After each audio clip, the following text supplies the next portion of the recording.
President Trump is working to make sure the subject of Iran does not overshadow his trip to Beijing.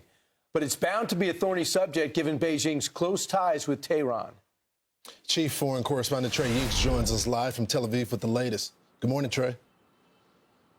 Yeah, hey guys, good morning. President Trump had a message for Chinese President Xi Jinping ahead of his departure to Beijing. The Chinese are the world's largest importer of Iranian crude oil. What is your message to President Xi as it relates to the Iran war? Well, I think, number one, we're going to have a long talk about it.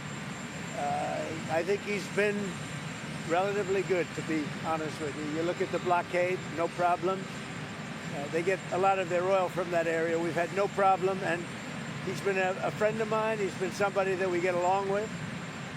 And I think you're going to see that good things are going to happen. This is going to be a very exciting trip. A lot of good things are going to happen.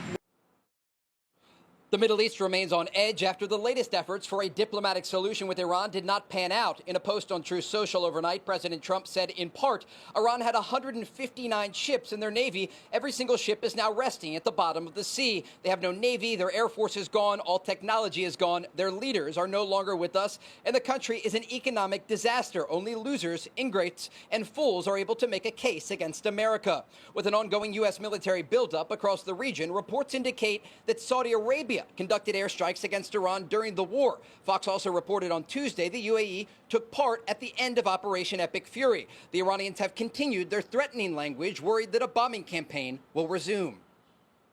I can assure you that our armed forces are prepared for every scenario. I'm sure that anyone who dares to put their foot in Iran's territory, they would be badly regret. Today, Israeli Prime Minister Benjamin Netanyahu is holding a security assessment, so his forces are prepared if the war resumes. Guys? What is your sense, Trey? The war is going to resume? It's hard to tell. Ultimately, President Trump will make that decision, but the Iranians have not shown a good faith effort at the negotiating table to reach a deal. It's very clear. The president has said Iran will never have a nuclear weapon. That means they can't enrich uranium. They have to get rid of the centrifuges. The already highly enriched uranium at 60% purity that was buried in the aftermath of Operation Midnight Hammer has to be exported from the country, and they have to open the Strait of Hormuz. This is a critical waterway that accounts for 20% of the oil flow for the entire world, and the Iranians are holding it hostage. They are, as Secretary Rubio has called it, using an economic nuclear weapon against the world. And the president isn't going to stand for it. The Iranians aren't going to be able to control the strait. They're not going to be able to impose tolls on vessels that are passing through. And they have to let these ships that are currently trapped in the Persian Gulf go to their final destinations. And so at this point, the U.S. military buildup continues. The Israeli military is on high alert. And if the president orders strikes against the Iranian regime, regional sources do believe there is a path forward here that doesn't include a deal that continues to weaken the Islamic Republic and the officials in Tehran so that they have to come to the negotiating table in the future. So, Trey, we're in a ceasefire, a quote unquote, but we saw some movement from the Gulf states, one particular. Are you hearing on the ground that more of them are going to get involved from an offensive standpoint like we saw yesterday?